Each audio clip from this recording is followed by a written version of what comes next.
So Brandi Remington is our speaker today. She is a spirit talker and medium who has been giving soul path readings for over a decade. She was a longtime resident of Rochester and currently lives in Ithaca, where she loves spending time among the trees and waterfalls. One of her passions is helping others to find their own passions, which led her to her current position as a Youth Development and Prevention Coordinator at TST BOCES. Please welcome Brandi.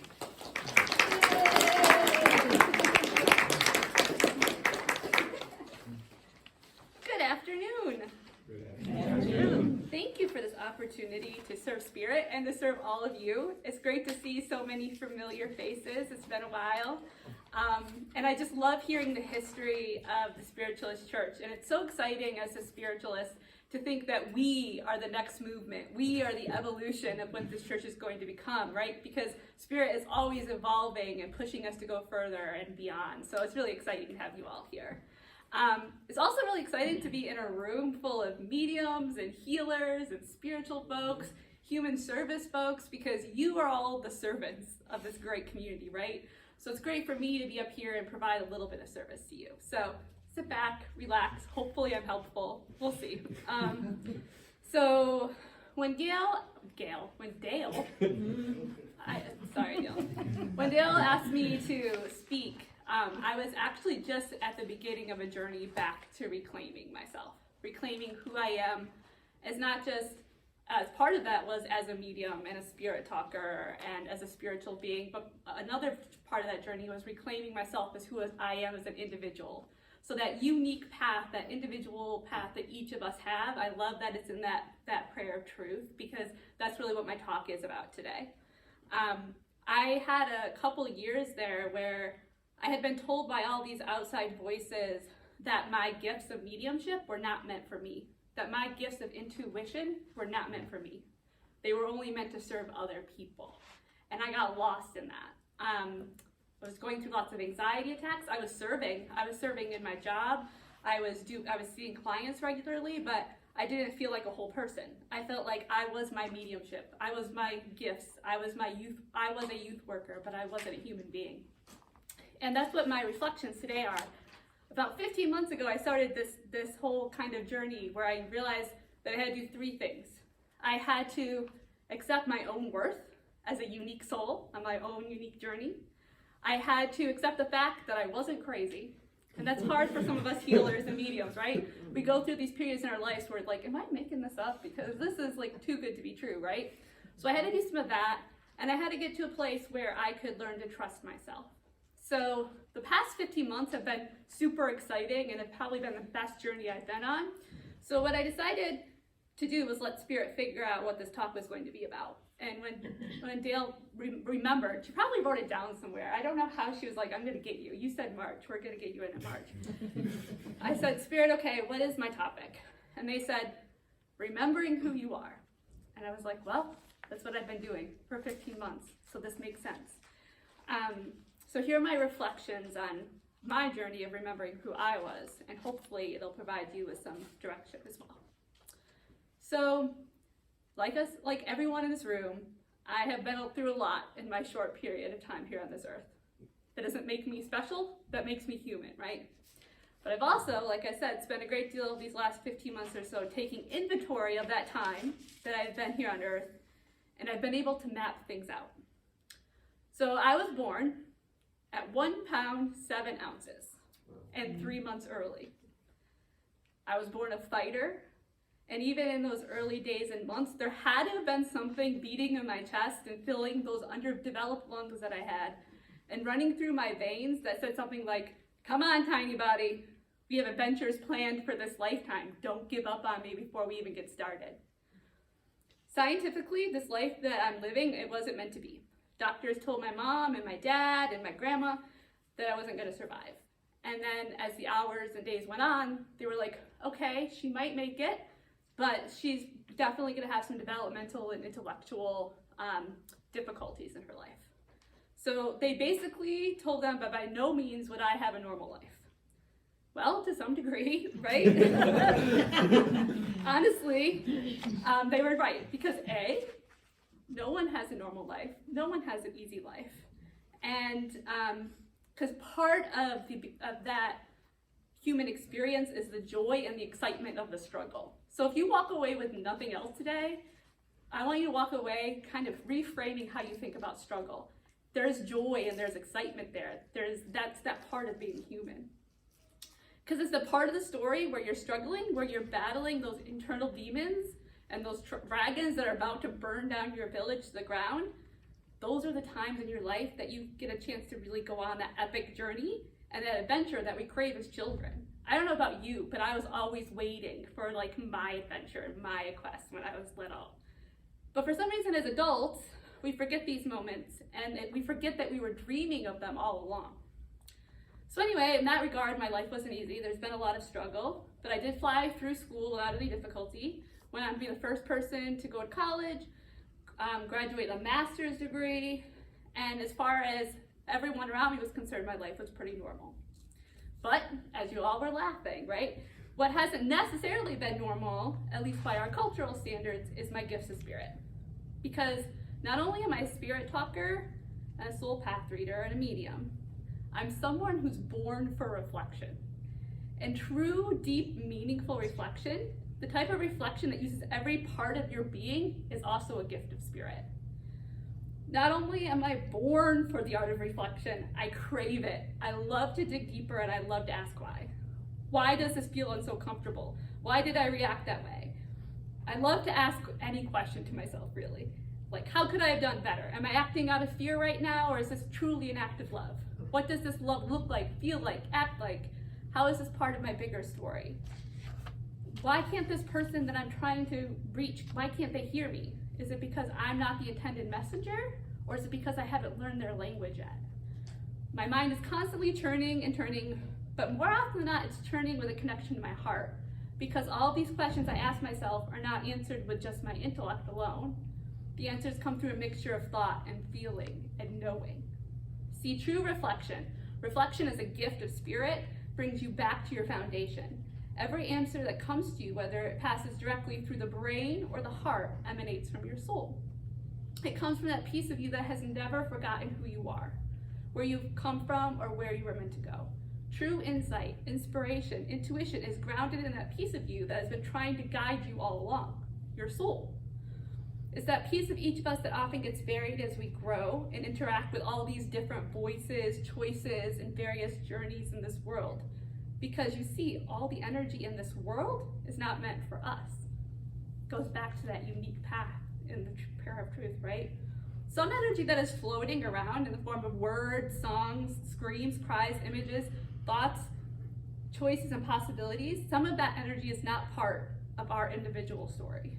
Some of that is just stuff we run out into along the way because it's part of someone else's story, part of someone else's path.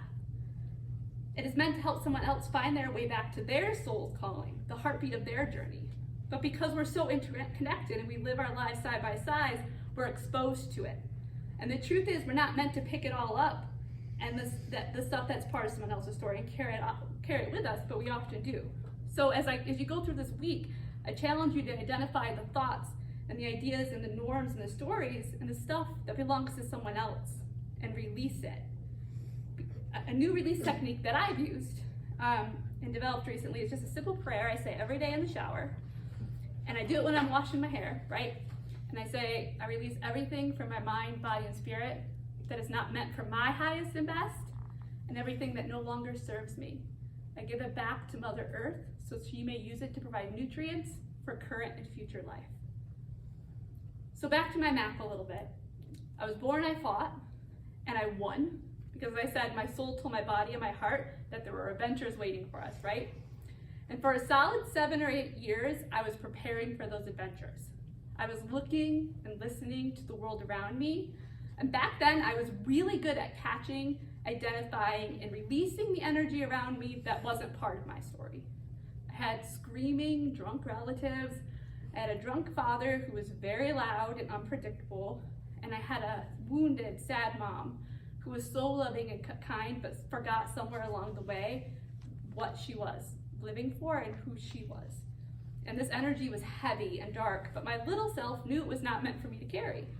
I was meant to learn from it, understand it, because I also knew at that very young age that part of my soul's mission was to help others find their lights within their own hearts, to push away the darkness that was infecting them, and to be their own source of strength, to be their very own lighthouse, if you will.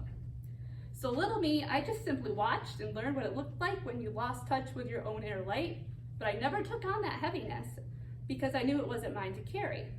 Little me was very sure of who I was and where I was going. And I knew that the darkness that floated around me couldn't affect me unless I bought into its lies and started to believe that life was hard and mean and cruel. And as a little girl, I certainly didn't believe that. Because how could I really? I had a childhood that was surrounded by a giggling, bouncy little sister who was like her own ball of light. She was always smiling and curious, and she thought I was the coolest person in the world. And then we had this cat who was always out who was just so fascinating. I used to watch her go on her own adventures. We lived in like 4 different houses, from like downtown little village to like in the middle of the nowhere on the Seneca Indian Reservation. And this cat was at home no matter where she was. And she was always out prowling and doing her cat things. And then she'd come back and she'd live in the human world, a house cat at night. And what she taught me was that go and have your adventures. Your environment doesn't matter. It's all about you and what your instinct is telling you. And then I was surrounded by flowers. My grandma's gardens, complete with her bird feeders and bird baths, were amazing reminders of the beauty in this world. She had sweet peas and bleeding hearts and irises and chickens and hens and all this life and color that danced in the breeze. And I knew that if all of these great things existed in the world, there had to be more good and light and amplifying energy than the dark, heavy stuff that existed in the world of the adults around me. I knew that I was going to have a life where I danced with those flowers. I was going to have my own adventures. I was going to be the one in the room that always brought along the light and the joy. And I was going to be a reminder that the sun was always shining somewhere. And that even in the dark of its nights, it was just below the horizon. Because back then I knew that's what I was meant to do. So then we fast forward a bunch of years later, where life showed me even more darkness in the form of adult struggle and pain.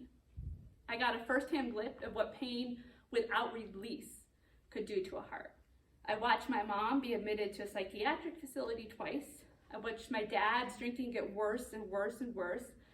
I watched as his actions get more erratic and more mean. And I watched as my sister's light began to get muddied by the adults around her.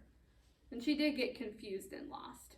I watched all this darkness that enveloped my family, and my little empath's heart said, well, I'm stronger than them right now. I'm good. Let me share my strength with them. But here, this is where I began to fall apart, and this is what I've learned. This is when I began to lose that connection with my soul and my calling and my purpose, because I didn't know how to help, how to support, how to guide, how to love without doing the work for them, without trying to live their life for them. I was so busy fighting off their demons and their dragons that I forgot to pay attention to my own. And I don't have to tell you that this kind of love, that kind of support, this kind of helping is not sustainable. Because the minute you are not there to do the work for them, everything comes crashing down. And the minute you start trying to live someone else's life for them, you begin to forget who you are. I have found that empowering and enabling are so closely linked, because they are born from a place of love, and they want to help, to give back, to pay it forward. And they both come from a place of thinking that you're strong enough to lead the way. But Spirit has reminded me time and time again that enabling someone instead of empowering them weakens your system. Enabling draws your energy away from the source. Enabling forces you to try to live 2 or 3 or 4 lives and your own. And you only have enough battery in your solar plexus, your soul source, to live one life, your life. It is also the state of enabling or trying to live someone else's life for them that your energy detectors that sense what is meant for you and is what is meant for someone else become scrambled. You've been trying to live someone else's life, so naturally you have come to learn what is meant for them, what can help them, what can soothe them, what can inspire them. You came to learn what energy they need, and then, if you're anything like me, you try to force feed it to them, right? But when you spend so much time on other people's energy fields, sorting out what will hurt or hinder them, and then grabbing it for them and handing it to them on a silver platter, most of the time, they'll just be thrown back at you anyway. Because honestly, no one likes to have anyone tell them what to do, even if you're right. And when you're doing all this work for other people, you begin to lose the ability to sense the energy that is meant for you, an energy that is just passing through. And that is the major way that I began to slip away from myself. I started living other people's lives, not in an effort to escape myself or an effort to forget or to avoid, but in an effort to help. And part of this is because that is what I had been led to believe that service was, carrying those who were too tired to walk the next section of their journey, but I was wrong. What I was meant to be doing instead of was feeding them with the light that comes from good stories, a good hug and laughter. I should have been feeding them with the light that naturally radiated from my soul instead of dimming my light to join them and wallow in the muck. I should have been sharing skills and teaching them to read their own map, their own soul's journey. Instead, I was always telling them where to go next. But I didn't know how to yet. It took me a long time to understand the difference between enabling and empowering, because empowering an individual takes trust. You have to trust them, and you have to trust the universe. Trust that with the right tools, they will figure it out. Trust that it is okay to struggle. Trust that what may look painful and unfair on the outside is just the right amount of pressure to break someone free from within. It also took me a long time to understand empowerment because I would engage in it and I didn't feel like I was doing enough because it didn't feel hard or exhausting. I found that when I was truly empowering a person to walk their own path with pride and a sense of purpose and laughter and love, the whole process felt effortless. So what I want to say to you is serving others should never deplete you. Serving others should make you feel like the only thing you have to do every day is exist as yourself. Serving others in a way that is empowering them to connect with their soul journey doesn't really take any effort at all. Because the best way to serve others is to show them what it looks like and feels like to live your best life. Serving others is all about providing hope that once we go through the work of fighting our demons and lulling our dragons to sleep, that we can find joy and peace and light and life. True service doesn't require you to go out of your way or to spend late nights in the office or to sacrifice yourself for your calling. True service comes from allowing yourself to be fully present in your own soul's journey so that others can follow suit. You are meant to help others along the way, but in a way that is natural, that flows with your path. Service should never take away from who you are, and you should never go in search of those who need your service. Spirit will always bring them to you, and you will simply be able to serve them by being yourself. So leads me to the other thing that I discovered recently, as I've been mapping out the ways in which I lost and reclaimed myself. I came into this world knowing that I was important, that I was special, that life was meant for me. I came into this world and frolicked through childhood knowing that I was going to have big adventures and meet courageous, wonderful people, that I was going to have delightful conversations, and that my heart was going to expand to sizes beyond comprehension. I knew that I was going to see beautiful sights and talk to beautiful strangers. I knew all of these things. I knew that I was going to be happy and challenged and fulfilled. But then, through the words of those jaded adults and images of worldwide catastrophes, I was taught you are not the center of the universe, that there are other people out there and your joy is not important if they're suffering. Your job is to put your ego aside and serve, help those less fortunate than you, downplay your joys, downplay your dreams because they shouldn't feel like you are rubbing their noses in it. Don't let them see you fulfill your dreams because they never can have dreams of their own.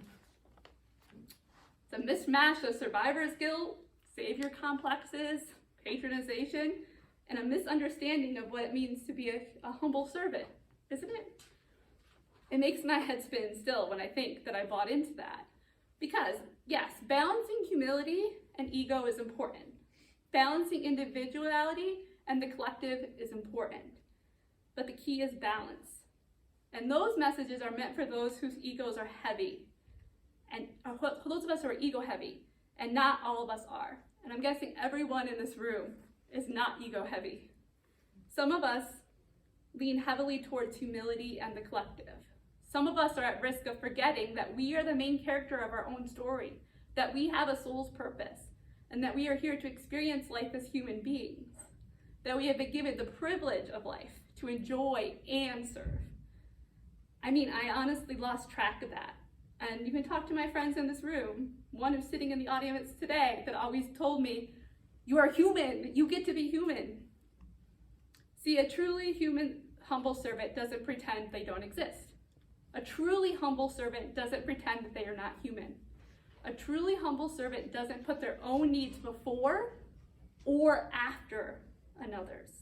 A truly humble servant sees themselves in the eyes of the other, the actions of the other, the pains, the sorrows, and the joys of another. A truly humble servant sees themselves as an equal, not someone greater or lesser. This means that in order to serve others and help them on their journey, you have to honor your own journey. You have to honor yourself, because if you don't, you aren't treating them as an equal. To truly make a difference in this world, you must remember that you're important, that your journey, your calling, your joy, your happiness, your success, and accomplishments are important.